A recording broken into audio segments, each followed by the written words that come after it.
What's going on, guys? This is your boy Ernest, my big bro Ralph, and we are ER Sports. We're here to talk about the thing we love the absolute most besides our families, and that's the NBA basketball. We've done a lot of discussions, bro. First and foremost, how's your day going, man? Excellent, my man. How you doing, bro? I'm doing good, man. I'm doing good. Ready to talk. And our next subject, we've discussed a lot of free agency talk. We've discussed individual players. What we're going to do now, we're going to go back into our team discussions. And we've already done the Miami Heat.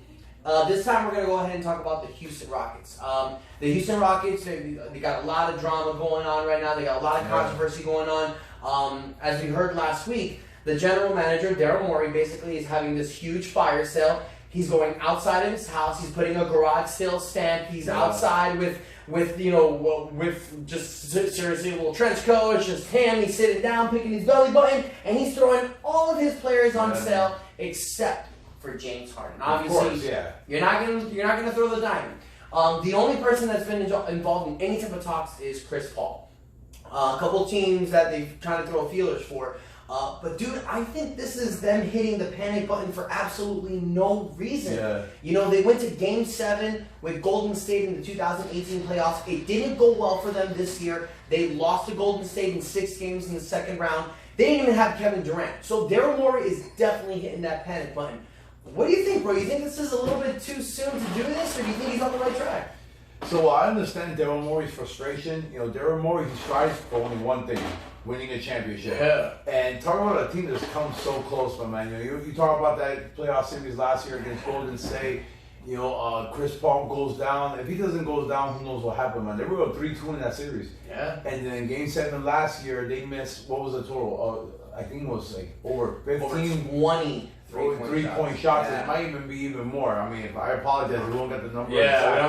But it's what it is. They transition to this year. Now here we are. You know, I mean, Kevin Durant goes down with the injury. Okay, they're going ahead and they were locked in. Everybody locked in Houston for the championship. Yeah, exactly. And then they had an opportunity to go ahead and have a stranglehold in that series, and they went ahead and lose that out as well. So, a guy by the name of Steph Curry. Yeah. So I just feel that Houston right now, they're a victim of being a criminal at the moment. You know, I think Daryl Morey, he sees that they had an opportunity and they failed to seize on that opportunity. Yeah. So I can see why Daryl Morey is acting up on that, putting everybody except James Harden on the market. There's one thing I would probably preach. I know it's not easy, but the famous Aaron Rodgers says it. RELAX. Relax. Relax. The team has potential. Yeah, the team has the probability of going ahead and making it happen. But unfortunately, Daryl Morey doesn't believe in potential and probability. He wants now. So that's what we're going to discuss right now with the Houston Rockets. What is the now? And the now is what it is. Right now, they're not in a position to make any type of splash in free agency. They have all their money tied up, as it should be, to James Harden, Clint Capella, Eric Gordon, and also, of course, Chris Paul, who was handed last summer that 4-year, $160 million extension. Look, guys. At the time, you had to do it. Houston came that close to going ahead and making it to the NBA Finals by beating the Golden State Warriors. You just can't let Chris Paul walk. Yeah, and for all you people that are judging Chris Paul, saying that, oh, why would you take the max? Why would you not take less money? It's for situations like this. You know, he was 33 when he signed that contract. He needed to cash all of his chips to get the max contract. I don't blame him one bit. He actually, as a matter of fact, he didn't take the full max. He was eligible to get. True, yeah. He was able to get from Houston a 5-year, near $200 million deal. And Houston only offered him a 4-year deal. And he actually took the 4-year deal. He didn't necessarily take a hometown discount. Yeah, no, he didn't take a discount on the money, but he did take the 4th year. But that's what I'm saying. He was able to cash in the full money for situations like this because obviously Daryl Morey gave him that money because they were so close to win and he wanted a championship now. Yeah. I'm sure that they really believe that the 2019 season was all Rockets and then they would go from there. Even if the Rockets went on the decline, hey, we got a championship. Yeah. We did it. So now they're in panic button. They're in panic attack mode. Just like you said, they need to relax. I think take another year with this team. Yep. Try to make some off-season additions, little small additions. Maybe use your mid-level exception to get a nice shooter. Try to get some guys in the veteran minimum that are willing to take less money to actually win a championship. And who knows? Give this another push. But now, by Daryl Morey doing this panic button, making this huge splash, that's not going to entice people to stay with Houston. This is all just making panic decisions to try to win a championship. I think Houston's on the down level now, bro. Well, look, whoever's in Houston is going to stay in Houston, all right? Because James Harden's under contract, Capella's under contract, Chris Paul's under contract. So all those guys are going to be set in place. So at this moment, we're kind of looking pretty much Houston coming back with the same exact team next year, unless you do trade a Chris Paul. And I'm not a fan of doing that because here's the bottom line. If Daryl Morey coming out like this, about going ahead, we need to go ahead and change the team and go ahead and have everybody out there on the trade market. Chris Paul, guys, they say that, you know what, it's a poison contract. Guys, trust me. In the NBA, Chris Paul can be traded. Yeah. Chris Paul, when healthy, can still be, if not a mid-tier, close to a top-tier point guard in the NBA. Probably not anymore like the way he was a top 2, top 3 level point guard. But is he still at his best, a top 10 point guard in the NBA? Oh, yeah. Absolutely. As crafty as he is, decision making as he can be. Of course, the injuries have come ahead and come to this point where it's actually affecting his play right now. But remember, he's not 29. He's already approaching his mid-30s right now. But can he play at a high level? Of course he can. Yeah. Can he be traded? Yes, guys. Okay. Anybody in the NBA. Timothy Mozgov was traded last year. Guys, let that register. Timothy Mozgov was actually traded. Chris Paul can be traded.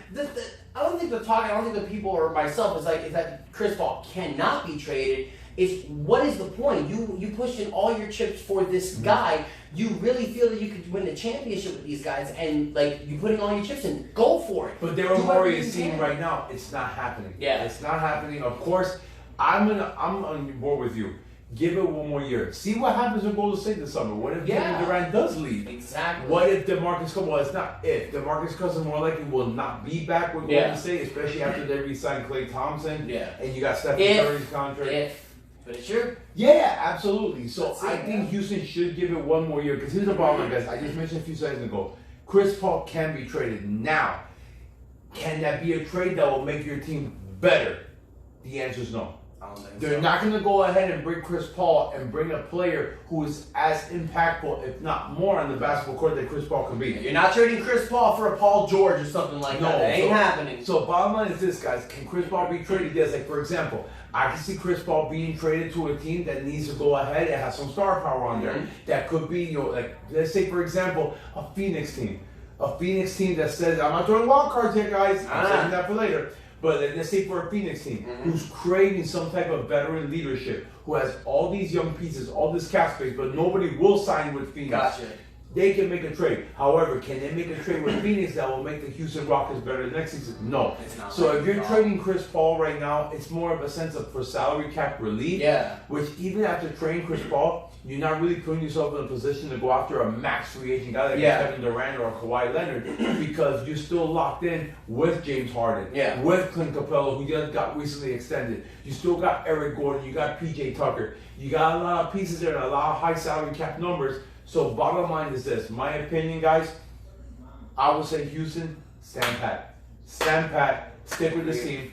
Do what my brother says. Use your mid-level, perhaps what is it called? The veterans minimum. Sorry, guys, it's been a long day. You know, your veterans minimum and everything, you know, and then see if you can add additional shooters to go and add to what you have. Who knows? Maybe next year, Kevin Durant leaves.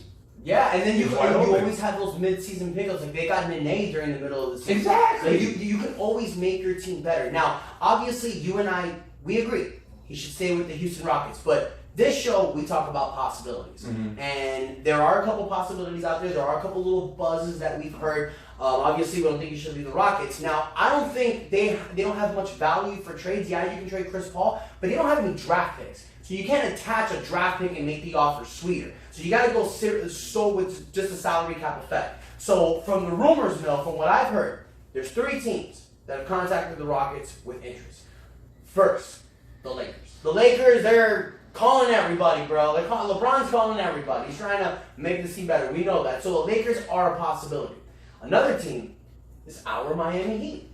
Pat Riley's made a phone call trying to see what Houston wants. And another team is the Charlotte Hornets. I don't see the Heat and the Hornets doing anything. I mean, the Miami Heat, if they were able to pull it off, it would make them better. You put Chris Paul with these young guys, yeah, they get a little better. But none of those trades make Houston better to vie for the championship. Yep. Now, here's what I want to ask you, bro, and maybe this is to our listeners too. Let's say if the Lakers throw a wild offer like they did to the Pelicans. Which they won't. Yeah, which they won't. But let's say if they do. Let's say they offer them Ball, Kuzma, and Ingram. Won't happen. Won't happen, right? But let's say if they do. Would that push Houston to the next step in the championship? Absolutely not. So what's the point? Absolutely not. That's why I say, you know what, Houston, stand fast, stay together. You mentioned the Lakers. Look, guys, the wild card team, it doesn't take a lot to mention. I would say the Los Angeles Lakers, but it's not going to happen early in free agency. It's not going to happen in the draft, early in free agency. If Chris Paul ends up being moved, I can see LA being that team, but it'll be after all the high-priced free agents are off the board already. I'm talking Kawhi, I'm talking KD, I'm talking Klay, Jimmy Butler, even Kemba Walker, Vucevic, Tobias Harris. All these guys are off the board. Yeah. And LA's facing this pressure. Okay, LeBron needs to win now. Then I can see a scenario where Houston and LA probably engage in talks and say, okay, you know what? I don't know about the exact pieces. I definitely don't think it will be Kyle Kuzma. Could it be Lonzo Ball? It's quite possible. It could be Lonzo Ball could be a moving part, okay, that can be moved. Maybe it might be a 3-team trade where Lonzo Ball moves to one team. Chris Paul will be moved to the Lakers, and the Rockets will get some type of combination of pieces to go ahead with different, maybe not just one, but probably multiple pieces where they can go ahead and say that, okay, you know what? The pieces that are coming in with Chris Paul moving out, in general, overall, will make this team a better team. Exactly, because let's be honest, if Chris Paul is playing with LeBron James, they're best friends, the Banana Boat brothers. Exactly. You know, I mean, they're both in their mid-30s, but they are phenomenal basketball players. And I feel that them together next year with some of these young guys, or whatever players they can get, they can actually make a push for the Lakers. As we heard with the Rockets after Game 6, there was a lot of friction between James Harden and Chris Paul. There was a big shouting contest between the two. There was like a little bit of issues going on. So obviously we know that if Chris Paul is playing with LeBron James, it will be a better fit because he's playing with somebody that he likes and he genuinely gets along with. And LeBron is LeBron at the end of the day. So that's my opinion, bro. The next thing that I want to go, and we do this every video, man. We've discussed the Lakers. You know the Heats and the Hornets are fluttering. I gotta ask you, man, the wild card. Whoa, drop my pen. Wild card. See, I'm getting nervous because I want to know the wild card. So I'm sure our listeners are dropping their pens, their pencils, their telephones, their food. I'm sure somebody dropped nachos on his lap right now. We want to know, bro, what is the wild card? So the wild card, guys. All right. I'll say, how about this? You drop the mic, all right? So how about this scenario? He's gonna drop one. Yeah, so how about this scenario that we talked about previously years ago? How about Chris Paul being traded to the New Orleans Pelicans? How about that? Wow. Maybe So maybe make out a deal. New Orleans, you're trying to make Anthony Davis stay. You already know you got the number 1 overall pick with Anthony Davis, all right? So you go ahead. Maybe you make a trade, Chris Paul for Drew Holiday. The numbers will match. Chris Paul's number is slightly higher than Drew Holiday. Maybe you have to add a piece or two. Yeah, maybe a small piece here or there, but maybe you look at the scenario, okay, this is what you got right now. You look at New Orleans and you say, okay, Anthony Davis and Zion Williamson, okay? Drew Holiday, known as a scorer. You go ahead and you slide Chris Paul right into that lineup. Now you have that facilitator. You have that playmaker who can go ahead and doesn't have to concentrate on being a number 2 on the team. He can be the number 3 on the Pelicans as opposed to being the number 2 on the Houston Rockets. But like you said, the facilitator. Yeah. Exactly. He'll be the facilitator. Yes, he'll be at a high number, but to New Orleans, what does it matter? You're not going to attract any high-priced free agents. Exactly. So you bring in a proven all-star point guard like Chris Paul to facilitate, run that team with a number 1 overall pick coming with Zion Williamson, with Anthony Davis. And I feel that will be the big 3 that work with New Orleans. But this video is not about New Orleans, it's about the Houston Rockets. I can see Drew Holiday sliding right in with the Houston Rockets. You know that James Harden, he's the primary ball handler. Drew Holiday can drop buckets. Yeah. Okay. With Eric Gordon. He proved in the playoffs last year, the 40-point game that he had against the Portland Trailblazers. I think you slide Drew Holiday right there along James Harden. It will be a fantastic fit between the two of them. That's very interesting. Because Drew Holiday does not have to be a ball dominant player. Drew Holiday can play off the ball. He can score the basketball, but at the same time, he can facilitate offense as well, as opposed to Chris Paul. That's what his game is predicated on. Chris Paul is not known for playing off the ball. He's ball dominant. He's a point guard. He facilitates offense. So when James Harden is on the ball, Chris Paul is more like standing in the corner, waiting to see what's going to happen. While Drew Holiday, he can go and play off that. James Harden will have the ball, and Drew Holiday can play off the ball and score the basketball as well. And then you go ahead, you do their own death lineup. If you think about it, imagine James Harden on the court with Eric Gordon and Drew Holiday at the same time. That's scoring machine. Absolutely, and that team would feel, my opinion, will compete even better with the Golden State Warriors, because I feel Drew Holiday, while he is not in the same stratosphere as a Stephen Curry, as a Klay Thompson, I feel he can go ahead and he could keep up with a Klay Thompson and Stephen Curry, concerning his ability to score the basketball, shoot the ball, and facilitate offense as well. So that would be my wild card. I like that. But like, I didn't even think about the Pelicans, but you know that's an amazing analogy, bro. I mean, when you put it like that, I mean, David Griffin, if you ever hear it, if this happens in the offseason, we know where we got the idea. But Houston Rockets fans, we know you're going through it. Obviously, we feel that you guys should keep that team for another year, see where it goes. We've discussed some possibilities. I mean, we don't really see a lot of trades happening. You guys got no draft picks, but who knows? Maybe something can get worked done. You know, Daryl Morey, he's a fantastic GM. He could definitely probably get something in the works. But we want to hear from you guys, and not just Rocket fans. We know that there's James Harden fans, Chris Paul fans. We want to hear from you guys. What do you guys think? Or do you maybe think there's some players that the Houston Rockets can go for that we haven't thought about? Maybe there's a trade scenario that you think that Chris Paul can actually go to that's not only better for that team, but also good for the Rockets as well. Guys, here at ER Sports, you guys are a part of ER Sports. We call this the ER Sports Squad because you guys are a part of it. How do you become a part of it? Right below, there's a like button. There's a share. You can share it in your social media. Comment. Let us know what you think. Most importantly, hit that subscribe button. We want to build this bigger for you guys. And before I sign off, I got to ask my big bro, anything you want to add? You said a mouthful, my man. All right, so much love, guys. We'll back out. And that's enough said.